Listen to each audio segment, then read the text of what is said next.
some other things associated with that. And I'll touch upon the most common questions that the car legal hotline also receives in regards to requests for repairs. So the first question is, does the seller actually have an obligation to make repairs?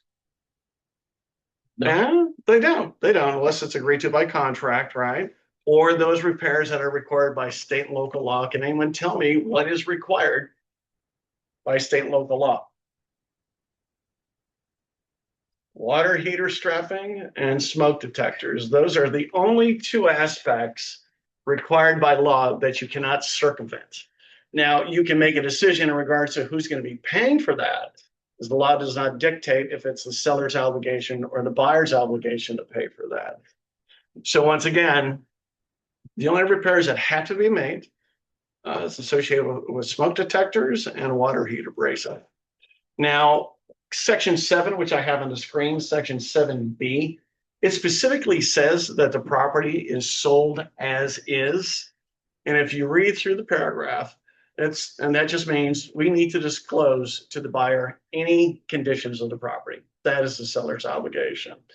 The only time a seller actually has some obligation thereafter for repairs, other than what's contractually agreed, and the smoke detector and water heater bracing, is in the event from the date of acceptance through the close of escrow, the seller is obligated to deliver the property in the condition as of the date of acceptance. So if the stove goes out from the date of acceptance, the date of close of escrow, the seller has an obligation to repair it. Pool equipment goes out, they have an obligation to repair it. That's about the only warranty or obligation the seller has in regards to repairs. And remember, of course, the seller is always obligated to disclose any deficiencies of which they are aware of. And then in regards to smoke detectors and water heater bracing, the other obligation of the seller is to certify that they're in compliance. And that's not true with carbon monoxide detectors. So certification that we are in compliance is a requirement. Once again, either the seller or buyer can pay for compliance. And then does the seller have an obligation to make repairs for dangerous conditions or violation of health and safety laws? Anybody? The answer is no. There is no obligation to do that. So sometimes people say, well, you must repair those items. There is no obligation unless it's contractual. Now, the exception would be with VA or FHA loans. If there's a habitability question, something called out by the appraiser, the lender may mandate that those repairs take place. And if those repairs are not addressed, then the loan probably will not proceed. So you have to get tight. Hurry up.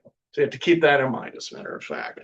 So if there's an FHA or a VA loan and there are deficiencies called out in the property, the lender will not proceed unless somebody addresses those issues in regards to habitability. So if you pull up the form RR,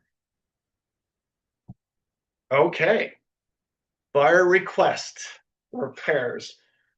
These forms are not easily understood, in my opinion. I've read them over and over, and I still have questions. So the buyer would use the RR form to propose that the seller take one or more of the following actions: make repairs, cure section 1 or 2 conditions identified in a wood pest report, provide a credit, or adjust the purchase price. So the buyer may attach the inspections and other reports that justify the buyer's request. Also, in the case of an FHA or VA lender required repairs, the buyer can request the seller to make the required repairs at the cost of either party or pay for other costs or expenses required by the FHA or VA lender. So if we look at the form, I just want to make sure we go through that. Some of it's very self-explanatory. The date prepared, it's just like preparing the RPA, as a matter of fact. So the date that you're actually preparing the document, it's top left-hand corner. And if we look at section 1A, buyer requests that seller, prior to final verification of condition, repair or take the other specified action for each item listed below. So if you look at the way we've completed the form, the box for 1A is checked, and we would check that box, I would say in either case, if you have an attached list or if you're going to list the requested repairs under section 1A. And then a lot of times I see in purchase contracts, and we're going to go down to section 1B, people will make the request for termite remediation. Now, the dilemma with that, usually what we're going to use the RPA for typically is to assign who's going to pay for the cost of the inspection. We can use the RPA also to address providing or for the seller to obligate themselves for any termite remediation. It's not necessary. But if you do that, the other obligation or what you should be doing is including language that indicates that the seller is going to provide a certification. So that is probably one of the most important things, because if we don't have language in there such that a certification is required, the seller can just have the repairs done and proceed without having a certification, and the buyer is still obligated to proceed. So the request for repairs, it addresses that for us. And if we were to look at section 1B triple I, if buyer requests either section 1 or section 2 work above, seller shall no later than 5 days prior to the close of escrow deliver to buyer a written pest control certification showing the corrective work has been completed. So if you want to submit a purchase contract and you want the certification and the required repairs, if there are any repairs, a part of the purchase contract, just plagiarize the language that's shown on the request for repairs. Otherwise, just simply submit a request for repairs later on. That would be my approach, and I think it's easier. So we can also use this form to request a credit. We can also use the form to identify the reports that we have submitted to the other party. So if we look at section 2, attached reports, now here's the dilemma with this. Often we're going to be requesting repairs, and often we're probably going to have a result of getting a credit issued. Now, escrow is going to issue an amendment to mirror the information, at least in regards to the credit. But the dilemma is going to be, if there's a lender involved, escrow is most likely not only going to be submitting the escrow amendment, but they're going to be submitting the underlying document. So if I have a laundry list of repairs under section 1, the lender very well may see that. So is that a problem? It very well could be. I may just negotiate my credit and then on a separate addendum possibly, or an AEA, just specify a credit against closing costs. And that way the lender is not in any way given notice that there are deficiencies in the property. The other aspect, if we start listing reports in here, it's possible. Now, if that's given to the lender very well may ask for copies of those reports, just like often with termite reports. They want to see that there's a clearance. So let's not put ourselves in a position that we're going to be documenting deficiencies in the property, especially in light of the fact that there is a lender. And then section 3, FHA or VA. If there is an FHA or VA loan, we would specify the actions that are required. So one of two things: repairs that must be taken care of, or a cost that the buyer's asking the seller to pay on their behalf to get an FHA or VA loan. We haven't had too many FHA or VA transactions, I must say. And then section 4, if seller agrees to all of buyer's requests or some of buyer's requests and buyer accepts seller's partial agreement below, buyer removes the investigation of property contingency, and it's referring to paragraphs 3L3 and 8C. 3L3 is the grid in the RPA specifying the duration of time for the contingencies. But more importantly, if we refer to 8C, it's talking about the investigation itself. Now, the investigation is divided into 2 different areas in section 12 of the RPA. It talks about the physical aspects and anything beyond that, as a matter of fact. But section 8C typically addresses that. Now, we'll see in certain areas of the contingency removal, it's referring to section 303, 8C, and 12.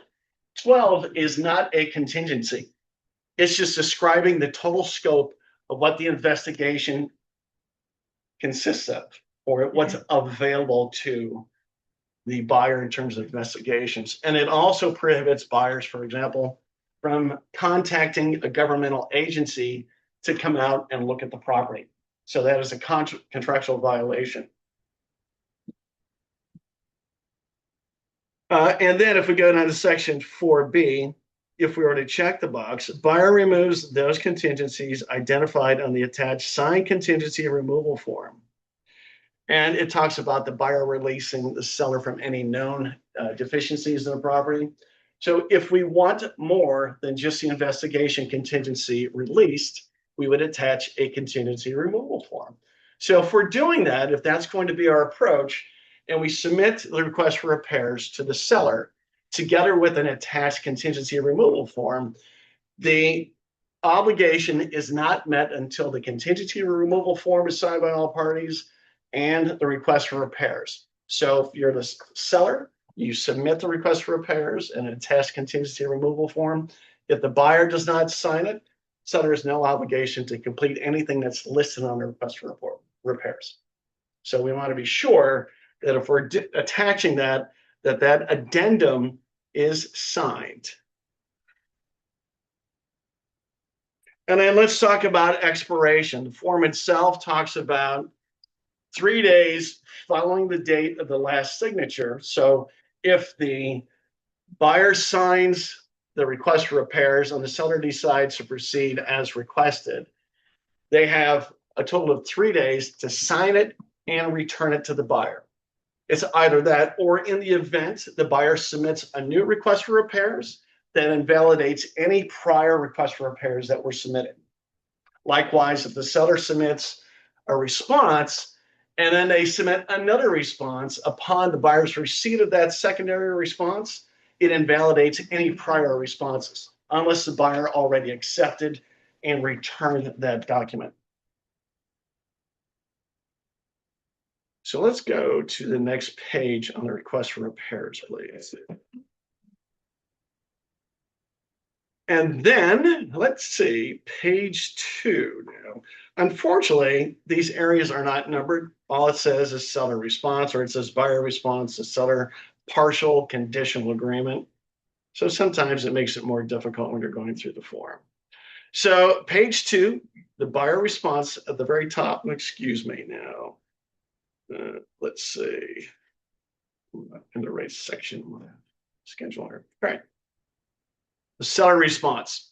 The seller can respond in one of 4 ways.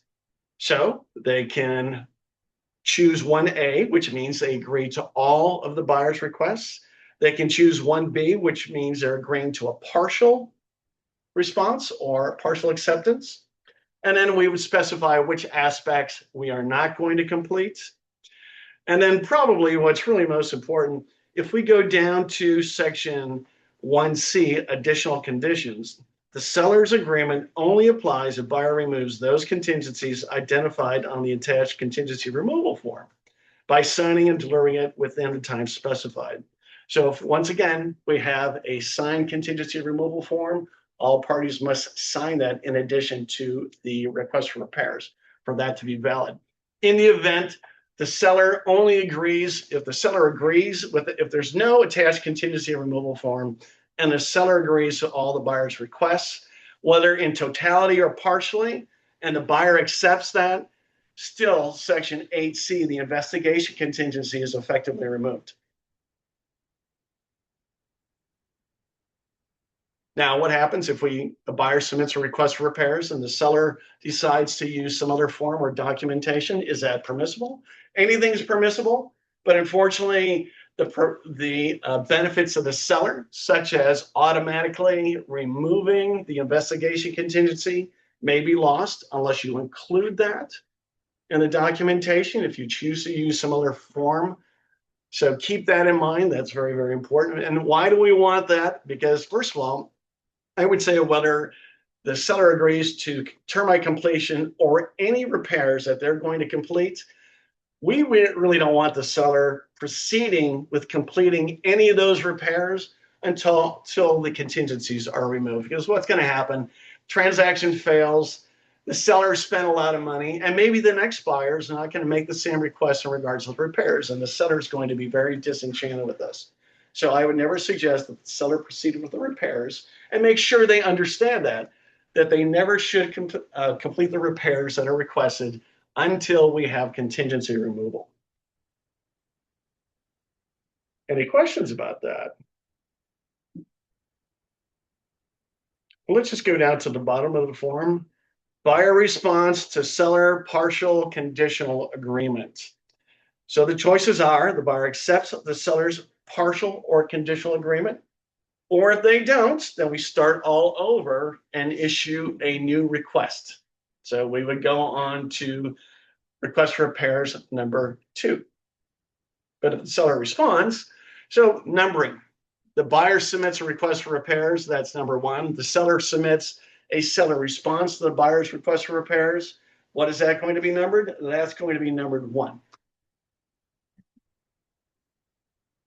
And then in terms of expiration, and this is true for the request for repairs or the seller's response, remember, expiration is going to occur once the other party who receives it and returns it to the party who delivered it, they must do so within 3 days of the date of the last signature. Otherwise, it expires. Let's see. And then the RRRR, well, which is the seller's response. Would you mind bringing that up, Carlos? No. All right, thanks. So in paragraph 1 of the RRRR, the seller states which repairs, credits, or price adjustments the seller will or will not make. They can make any combination, so there's nothing that stops them. And then if you're typing in the information, an overflow addendum should actually appear for you, so you don't have to attach an addendum. So in paragraph 2, the seller can ask the buyer to remove specified contingencies as a condition to agreeing to the buyer's requests. The seller also requests the buyer to release the seller from liability regarding disclosed conditions of the property. And the seller signs and sends it back to the buyer, right? So in page 2, the RRRR, here the buyer can indicate what he or she does not agree with, what the seller is willing to do in section 1. If the buyer agrees to the seller's response in its entirety, then they just simply sign in that section. If the buyer has a slight modification, they can actually just make those exclusions or changes on that form. If they are going to disagree completely with the seller's response, then we should start the process all over again.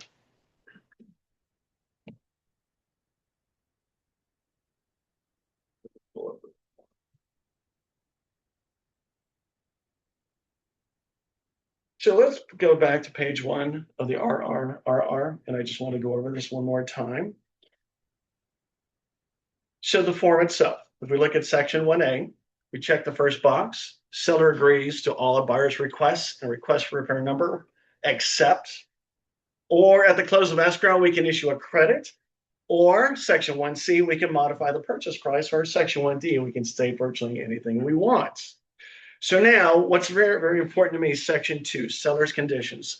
Seller's agreement only applies if buyer removes the investigation contingency, paragraphs 3L3 and 8C, or we can check the box, but if we just continue by signing and coming to an agreement on this RRRR. So if we don't check any boxes in section 2 and the parties come to an agreement on this form, the investigation contingency is removed upon completion and delivery of this form.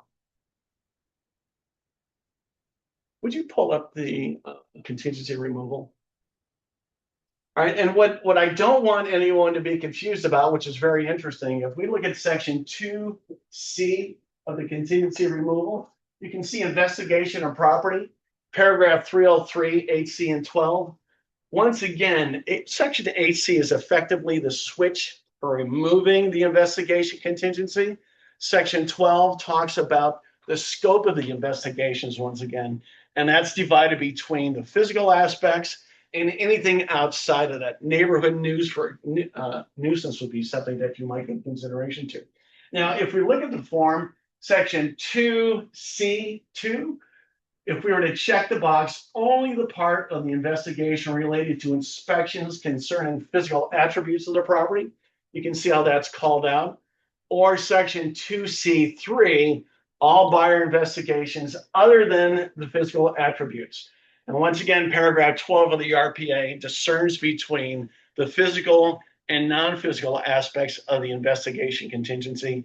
However, HC covers the entire contingency.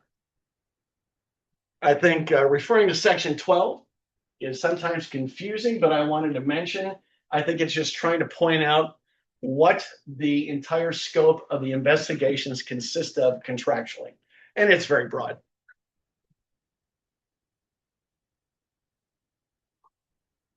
And as in terms of pest control, I strongly suggest using the RR when making that request. I think you never have to be concerned about requesting the completion. It's more thorough. Unless you're very good at that, then you can include that in the RPA. And of course, why don't we want to agree to that if we're representing a seller? Well, who knows to what extent those repairs are going to consist of. So we've witnessed repairs of $20,000, $30,000 based upon termite inspections that have occurred. So you may not want to obligate your seller in the event you receive an offer from somebody and they're asking for complete clearance.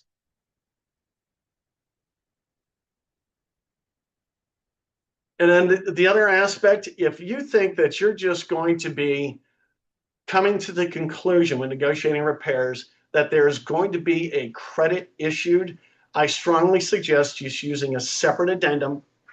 You don't have to complete the process using the request for repairs or the seller's response. There's no obligation to do that, but you can just simply use a separate addendum and attach to that a contingency removal form. And that way, if it's submitted to the lender, the only thing they're going to see is a credit issued against closing costs. They're not going to see the array of deficiencies that are associated with that property. And obviously, you want to be sure that you're notifying the lender, if there is a lender, of any credits issued. And then in addition to that, let's assume during the negotiations, a credit had already been negotiated for closing costs under section 3 of the RPA. If another credit is requested and the parties agree to issuing that credit using the RR or the RRRR, that credit is in addition to the other credit that was already negotiated and agreed upon. So anything in the request for repair sequence, if there's a credit that the parties agreed to, that is going to be that's in addition to any other credit that the parties had agreed to.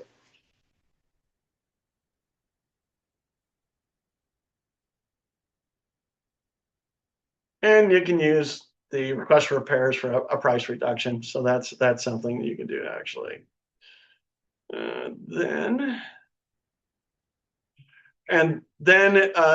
Other questions that come up often, is there an extension of time if the parties have not come to an agreement when going through the negotiation process of repairs? No, there is no extension of time. Now, you may use that as a way of leveraging or obtaining leverage against the seller. If you want to possibly consider you're representing the buyer, I think that if you're trying to negotiate a substantial credit or there are a lot of repairs, I probably would wait till the expiration of the contingency period or just before that, before submitting my request for repairs. And why is that? Because it's kept the property off the market effectively. Sellers get more and more nervous. If I'm a listing agent, I would want to push to get that request for repairs if there's going to be a request for repairs or a credit that the buyer is going to be requesting. Because if I want to somehow, if I don't want to agree to that, I need to get the property back on the market as soon as I possibly can, because the days on market are accruing. And then also, it's certainly at your discretion, but once you have an accepted offer, if you place the status as active under contract, remember the days actively marketed continue to accrue. Remember, DOM is now DAM. However, if you choose a pending status, the days actively marketed stop accruing. And there's no particular obligation for you, even though contingencies weren't removed, to use the status of pending. I probably would choose pending over active under contract, regardless of the fact if no contingencies were removed, simply because I don't want the days actively marketed to continue accruing. Is that a question or?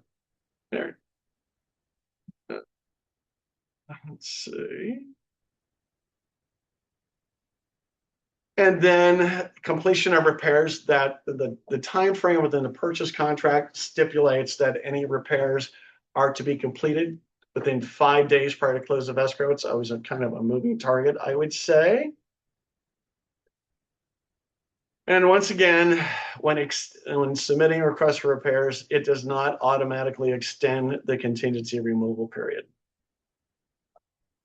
So I think in the notes going out to everybody regarding today's meeting, I said about 30 minutes. I'm right on time. Anyone have any questions about that? How critical is it that we check the boxes if we fill something out, that the boxes are check marked? I think if we don't check the boxes, it leaves it's a questionable response. So if we don't have complete clarity, then it can be questionable. So I'm going to give you an example today. It's not associated with request for repairs, but we received an offer. Actually, we have a listing. The listing agent wrote the offer. The listing agent actually had the buyer sign a non-agency agreement because we are not representing the buyer. But in section 2 of the RPA, would you show us that, please? The agency confirmation. Our agent checked the box that we're representing both buyer and seller. So now we have conflicting documentation. I've got a buyer non-agency agreement signed, but then on the purchase contract, I stated that I'm representing both parties. So if something happens, what are they going to do? They're going to point to the fact that you said you're representing me. I don't care that I signed a non-agency agreement and you acted like you're representing me. So in this case, we have to have a confirmation of agency signed to once again show the buyer that we are not representing them. So in terms of checking these boxes, clarity will remove any arguments or discussions. So yeah, it is very important, especially when you're coming down to contingencies and removal. That's our goal in the whole process here, to get the buyer to remove their contingencies. And if you're giving a substantial credit to a buyer, I would ask that they remove all contingencies. That would be my approach. Get them to do that if you can. You can just accept the default of the removal of the investigation contingency, but let's get them locked in. And if you're representing the buyer and you feel good about the transaction, the buyer's happy with it, if you're an agent representing them, our goal here is to close transactions. So there's nothing wrong with removing contingencies once you're satisfied with the transaction. Are there other questions? No, it just seems very easy to overlook the checking the boxes because you're going through the offer, and I see a lot of that. It is very easy. If we go back to the seller response, please, first page. Changing from, they go in and automatically put it in pending and it stops the clock. But so what if you realize that was an error and they go back and put it into active under contract? Well, the days just start accruing From that day, not from that day. original. Right. Yeah, it's not going to recount the days. But the other thing about the seller response, and same thing with the request for repairs, you're not limited to just one box. You can choose as many boxes as are applicable when addressing that. So I might request repairs, section 1A. I may also, in addition to that, request a credit, and maybe also I want to reduce the price by $10,000 so I can check boxes A, B, C, and D if need be. So in certain forms, when you check a box, it won't allow you to check other boxes, but that's not the case here. Remember, these documents expire within 3 days after the date of the last signature. So that means the receiving party must sign and return if the document within 3 days of the date of the submitting party's signature for the document to be effective. And if I submit a request for repairs and the next day I change my mind and I submit another one, that renders the initial submission invalid for buyer or seller. Any questions? Okay, nope. All right, well, thank you for coming, everybody. It's always good to see you. And then if you haven't put your business cards in, now's the time. the probability of winning today is very high. Don't hurry up. Anybody else? Younger than one? Marianne? Young, you gonna put yours in? Hi, how are you? Thank you. Come on out.